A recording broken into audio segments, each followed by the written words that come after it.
তামিমের এনগেজমেন্টের কথাটা শুনে মায়া প্লেটের অর্ধেক খাবার খেয়ে বাকি অর্ধেক খাবার রেখেই রুমে চলে আসলো।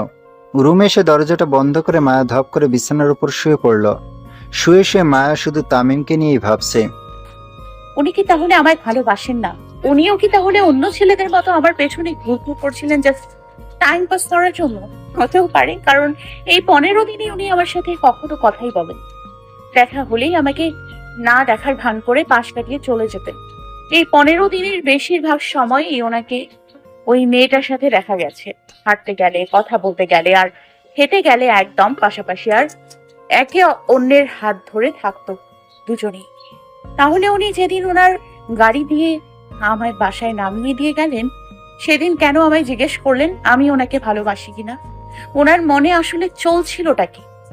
আমায় নিয়ে ওনার মনে কোনো খারাপ চিন্তা ভাবনা ছিল না তো?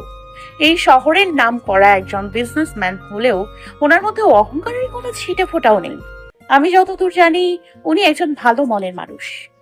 ওনার মনে যদি মেয়েদেরকে নিয়ে খারাপ চিন্তা ভাবনা থাকতো, তাহলে ভার্সিটির সব মেয়েদের সাথেই উনি কথাবার্তা বলে তাদেরকে নিজের বশে নিয়ে যেতেন।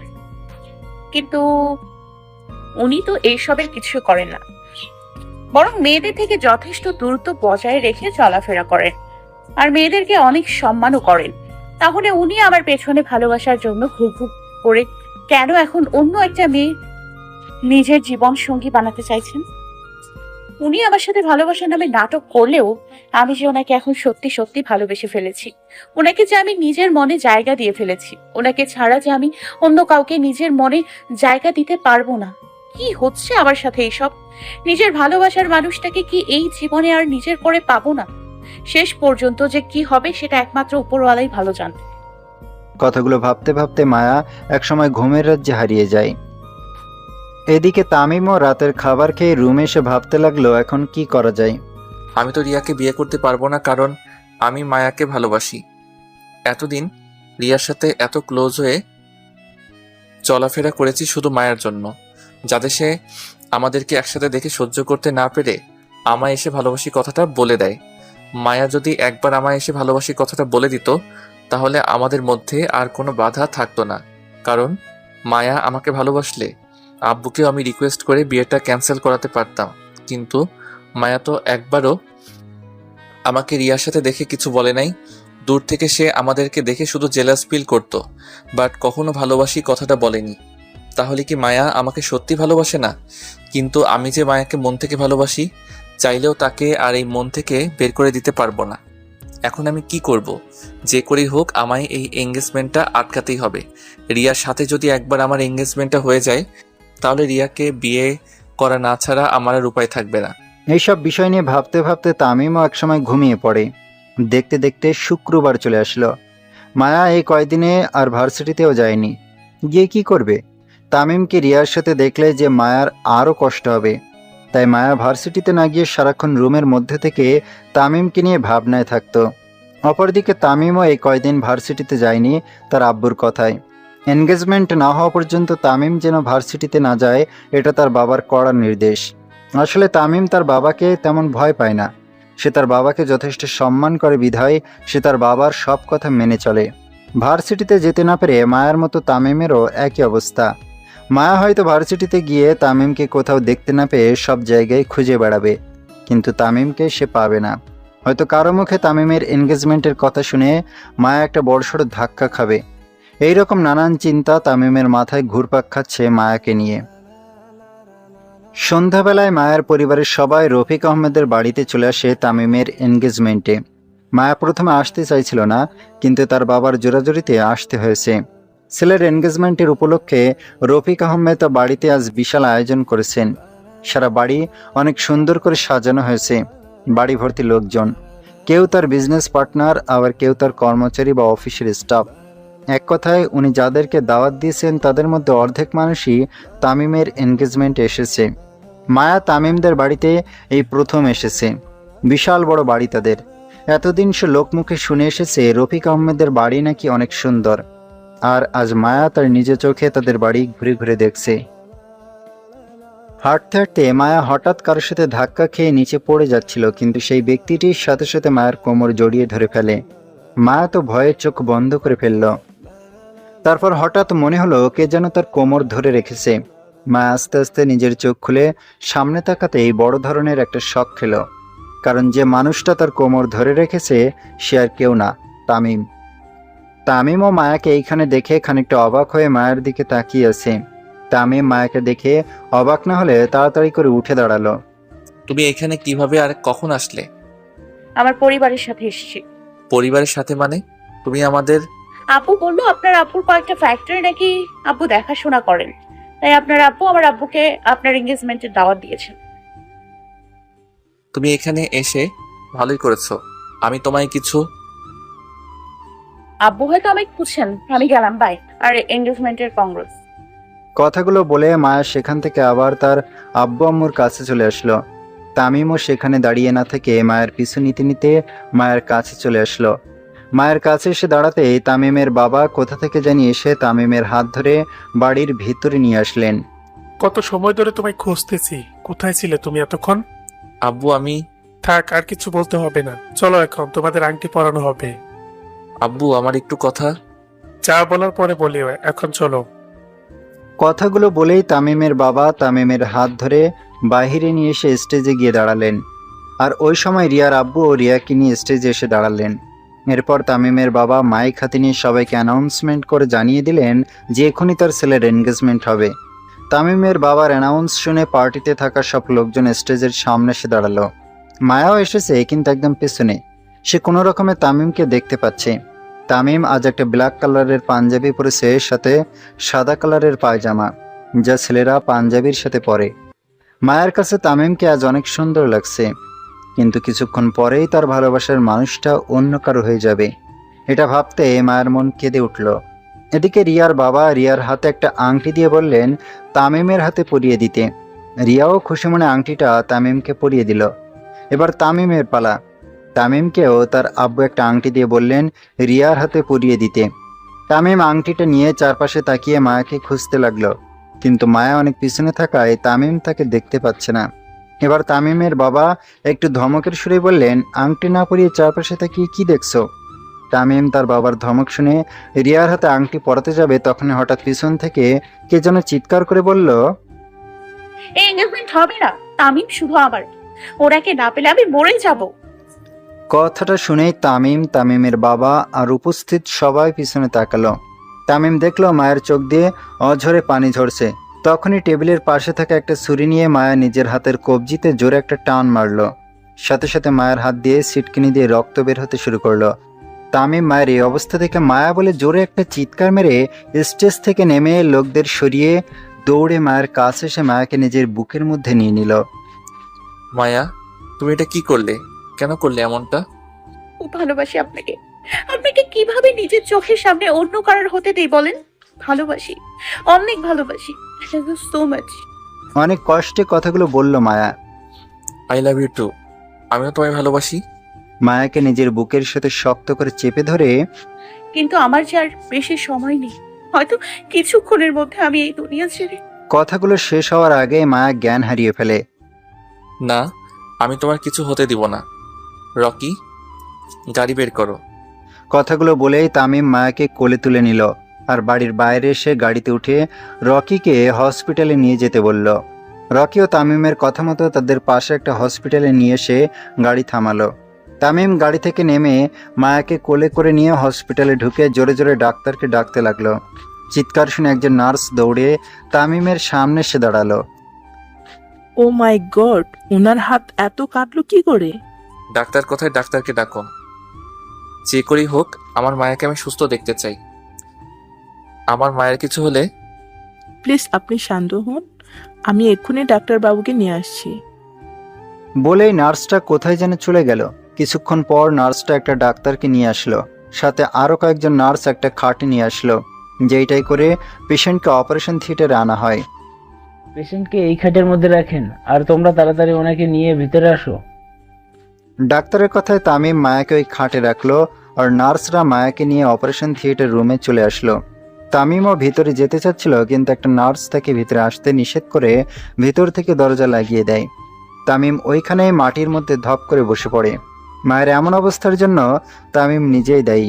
তার আব্বুকে সে মায়ের বিষয়ে বলতে পারতো, কিন্তু তার আব্বু যদি ওই দিনের মতো মায়ের মতামত জানতে চান আর মায়া না করে দেয় যে সে তামিমকে ভালোবাসে না, তাহলে তো তামিমের রিয়াকে বিয়ে করা ছাড়া আর কোনো রাস্তা থাকবে না।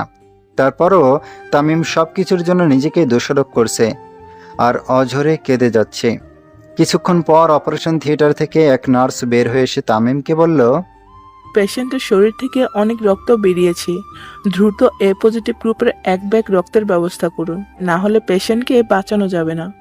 আমার রক্তের গ্রুপ এ পজিটিভ, যত রক্ত লাগে আমার থেকে নেন, তারপরও আমার মায়াকে বাঁচান প্লিজ। ওকে, আপনি আমার সাথে আসুন। বলে তামিমকে একটা রুমে নিয়ে গিয়ে ওকে একটা বেডে শুয়ে ওর শরীর থেকে 1 ব্যাগ রক্ত নিয়ে তামিমকে বেডে শুয়ে থাকতে বলে নার্সটা রক্ত নিয়ে চলে গেল। অপরদিকে তামিমের বাড়িতে উপস্থিত সব লোকজন প্লাস তামিম, মায়ের পরিবারের মানুষেরা এখনো কিছু বুঝে উঠতে পারছে না যে কি থেকে কি হয়ে গেল একটু আগে। বাড়িতে উপস্থিত লোকজন একে অন্যের সাথে কানাকানি করতে লাগলো। মেয়েটা কে? আর রফিক সাহেবের ছেলেকে ওইসব বলল কেন? আর রফিক সাহেবের ছেলে মেয়েটাকে নিয়ে কোথায় বা গেল? তামিমের বাবার সাথে সাথে রকির ফোনে কল দিয়ে জিজ্ঞেস করলেন তামিম এখন কোথায় আছে। রকিও বলল তাদের পাশের হসপিটালে। তারপর তামিমের বাবা তাদের গাড়ি নিয়ে পাশের হসপিটালে চলে আসলো, সাথে মায়ের মা বাবাও এসেছেন। হসপিটালে ঢুকে মায়ের মা বাবা তামিমকে দেখে দৌড়ে ওর কাছে গিয়ে জিজ্ঞেস করলেন তাদের মেয়ে কোথায়। তামিম কিছু না বলে ইশারায় দেখিয়ে দিল ভিতরে তার চিকিৎসা চলছে। কারো মুখে কোনো কথা নেই। মায়ের মা বাবা মেয়ের চোখে নীরবে কেঁদে যাচ্ছেন, সাথে তামিমও নীরবে নিজের চোখের জল ফেলছে। এইভাবে কেটে গেল 30 মিনিট। হঠাৎ ভিতর থেকে একজন ডাক্তার বের হয়ে এসে তাদের সামনে দাঁড়ালেন। ডাক্তারকে দেখে তামিম নিচে থেকে উঠে দাঁড়ালো। পেশেন্ট আপনাদের কি হয়? জি, ও আমাদের মেয়ে, আমরা ওর বাবা মা। ডাক্তার সাহেব, আমার মেয়ে এখন কেমন আছে? আল্লাহর রহমতে আপনাদের মেয়ে এখন ভালোই আছে, তবে আরো দেরি করে হসপিটালে আসলে পেশেন্টকে হয়তো বাঁচানো যেত না। আমরা কি এখন ওর কাছে যেতে পারবো? এখন না, 30 মিনিট পরে যান। আর পেশেন্টের সাথে এখন বেশি কথা বলবেন না, তাহলে পেশেন্টের সমস্যা হবে। কথাটা বলেই ডাক্তার সেখান থেকে চলে গেল। 30 মিনিট পর মায়ের মা বাবা দুজন গিয়ে ভেতরে ঢুকলেন। দেখলেন মায়া বিছানার উপর শুয়ে আছে। আম্মু, তুমি এই কাজ কেন করলে? মায়া তার আব্বুর গলা শুনে চোখ মেলে সামনে তাকিয়ে দেখে তার আব্বু। আপু, আমি ওনাকে খুব ভালোবাসি, ওনাকে ছাড়া আমি বাঁচবো না। ওরা কোথায় আর আমরা কোথায়? ওরা কি তোমায় ওর সাথে মেনে নিবে? মেনে না নিলে আমি আবার কিছু একটা। চুপ বেয়াদব মেয়ে কোথাকার, বলেও আর এমন কথা মুখে আনবা না। আব্বু আছে তো, ওনার সাথে আমি কথা বলবো নি। এবার চুপটি মেরে শুয়ে থাকো, কোনো কথা বলবা না আর। তারপর মায়ের মা বাবা রুম থেকে বেরিয়ে গেলেন আর তামিমের আব্বুর সাথে তাদের বিয়ের বিষয়ে কথা বলতে লাগলেন। তামিমও ওই ফাঁকে ভিতরে ঢুকে মায়ের পাশে এসে বসে পড়ল। এই জান পাখি, কেমন লাগছে এখন তোমার? মায়া তামিমের কণ্ঠ শুনে অন্যদিকে মুখ করে বলল, আপনার জান পাখি তো রিয়া, আমাকে এই নামে ডাকবেন না বলে দিলাম। রিয়া তো আমার কেউ না, তুমি আমার সব, সো তোমাকেই জান পাখি বলে ডাকবো। আপনি তো আমাকে ভালোবাসেন, তাহলে ওই মেয়েকে আংটি পরাতে যাচ্ছিলেন কেন? আসলে মানে কি করব বলো, আমি যে আব্বুর সব কথা মানি, তাই এই কথাটাও মানতে হলো। আর তুমি যে আমায় ভালোবাসো, এটা যদি আমায় আগে বলে দিতে, তাহলে আমি আব্বুকে তোমার বিষয়ে বলতে পারতাম। কিন্তু তুমি আমায় ভালোবাসার কথা বলতেছো না দেখেই তো আমি এই কয়দিন রিয়ার সাথে বেশি মেলামেশা করতে শুরু করি, যাতে তুমি একসময় সহ্য করতে না পেরে আমায় এসে ভালোবাসি কথাটা বলে দাও। এখন তুমি যখন বলছো রিয়াকে জান পাখি বলে ডাকতে, তাহলে আমি ওর কাছেই যাই। মায়ার সাথে সাথে তামিমকে আষ্টে পৃষ্ঠে জড়িয়ে ধরে কান্না করে দিল। না, আপনি শুধু আমার, আপনি অন্য কারোর হলে আমি মরেই যাব। ধুর পাগলি, আমি কোথাও যাচ্ছি না, আমি তো মজা করলাম। এমন মজা আর কখনো করবেন না বলে দিলাম। আচ্ছা, আর এমন করব না। আপনাদের শেষ হলে আমরা ভেতরে আসতে পারি? তামিম হঠাৎ কারো গলার আওয়াজ শুনে পিছনে ফিরে দেখলো তার বাবা আর মায়ের মা বাবা। আরে আব্বু আসো, এখানে পারমিশন নিচ্ছ কেন? না, তোমরা যেভাবে আছো মনে হয় আমরা এসে ডিস্টার্ব করলাম। মায়া সবাইকে দেখে লজ্জা পেয়ে তামিমের বুকে মুখ লুকালো। থাক বৌমা, আর লজ্জা পেতে হবে না। বৌমা তার মানে?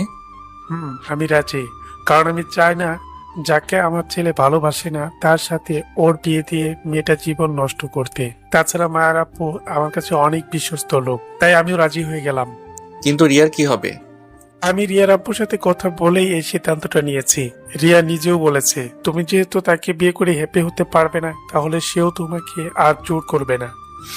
তাহলে আমাদের বিয়েটা কবে হবে? আমি আর বিয়ান সাহেব কথা বলে বিয়ের 3 তারিখ ঠিক করবনি। কি বলেন বিয়ান সাহেব? হ্যাঁ, সেটাই ঠিক হবে। দুজনে মিলে কথা বলে একটা ভালো দিন দেখে তাদেরকে বিয়ে দিয়ে দিবেনি। আচ্ছা তাহলে চলেন, এখন আমরা বাইরে যাই, ওরা থাকুক। তারপর তারা সবাই চলে গেল। আপনারা হয়তো ভাবছেন তামিমের বাবা মায়াকে কিভাবে এত সহজে মেনে নিলেন, তাই তো? শোনেন তাহলে। যখন মায়ার মা বাবা মায়াকে দেখার জন্য অপারেশন থিয়েটারে ঢুকেছিলেন, তখন তামিম তার বাবাকে অনেক রিকোয়েস্ট করে মায়াকে তার সাথে বিয়ে দেওয়ার জন্য রাজি করায়। সে বলে রিয়ার সাথে তার বিয়ে হলে সে বা রিয়া কেউই সুখী হতে পারবে না, অযথা একটা মেয়ের জীবন নষ্ট হবে। তামিমের বাবাও লাভ ম্যারেজ করে বিয়ে করেছিলেন, তাই তিনি ছেলের কষ্টটা বুঝতে পেরে মায়াকে ওনার ছেলের বউ বানাতে রাজি হয়ে যান। সবাই তো চলে গেছে, এবার আমার দিকে তাকাও। না, আমার লজ্জা করছে। আচ্ছা, আপনার আব্বু এত সহজে আমাদের সম্পর্ক মেনে নিলেন কিভাবে? তামিম তারপর মায়াকে সব বলল। বুঝলে? এবার আমার দিকে তাকাও তো দেখি। না, আমি এভাবেই থাকবো। আপনার বুকে থাকতে আমার অনেক ভালো লাগছে। পাগলি একটা। আপনি এইভাবেই কেটে গেল আরও কিছুদিন। এই কয়দিনে মায়া পুরোপুরি সুস্থ হয়ে গেছে, আর তাদের দুই পরিবার মিলে তাদের বিয়েও ঠিক করে ফেলেছেন। তারপর অনেক ধুমধাম করে মায়া তামিমের বিয়ে হয়ে গেল। অ্যাট লাস্ট বাসর রাতের একটি ফিল্ম দেখে আসা যাক, চলেন। তামিম বাসর ঘরে ঢুকে দরজাটা লাগিয়ে দিয়ে মায়ের কাছে গিয়ে দাঁড়াতেই মায়া বিছানা থেকে উঠে তামিমের কলার ধরে টান মেরে বিছানার মধ্যে ফেলে দিয়ে তার বুকের মধ্যে চড়ে বসলো। মায়ের এমন কাজে তামিম কিছু বুঝতে না পেরে মায়ের দিকে তাকিয়ে রইল। মায়া, এইসব কি করছো? চুপ, কোনো কথা বলবেন না। আপনি যখন ওই রিয়া মেয়েটার সাথে গায়ে পড়ে ঘেঁষাঘেঁষি করতেন তখন খুব কষ্ট পেতাম আমি, কিন্তু সব মুখ বুজে সহ্য করে এসেছি। বাট আজ সব একেবারে শোধ করে নিব। মানে কি শুট করবে? কি বলছো এসব? আমি তো কিছুই বুঝতে পারছি না। দাঁড়ান, দেখাচ্ছি। বলেই মায়া তামিমের ঠোঁটের সাথে নিজের ঠোঁট জোড়া এক করে দিয়ে তামিমের ঠোঁটে পাগলের মতো কিস করতে লাগলো। প্রায় 3 মিনিট কিস করার পর মায়া তামিমের ঠোঁট ছেড়ে দিয়ে তামিমের দিকে তাকায়। মায়া দেখলো তামিম তার দিকে অবাক চোখে তাকিয়েছে। কি হলো, এভাবে তাকিয়ে কি দেখছেন? পাশুরাতে নাকি মেয়েরা তার স্বামীর পা ছুঁয়ে সালাম করে, কিন্তু তুমি তা না করে আমায়। আমি একটু অন্যরকম তো, তাই এমনটা করেছি। কেন, আপনার ভালো লাগেনি? নিজের বইয়ের কিস খেতে কার না ভালো লাগে? মায়াকে টান মেরে তার বুকের মধ্যে নিয়ে এসে সারা জীবন আমায় আপনার বুকের মধ্যে এভাবে আগলে রাখবেন তো? যতদিন না পর্যন্ত আমার মৃত্যু আসছে ততদিন পর্যন্ত তোমায় আমার বুকের মধ্যে এইভাবে আগলে রাখবো। খুব ভালোবাসি আমি আপনাকে। আমিও তোমায় অনেক ভালোবাসি। বলেই মায়ের কপালে একটা ভালোবাসার পরশ এঁকে দিল। এইভাবেই বেঁচে থাকুক পৃথিবীর সব পবিত্র হার না মানা ভালোবাসাগুলো।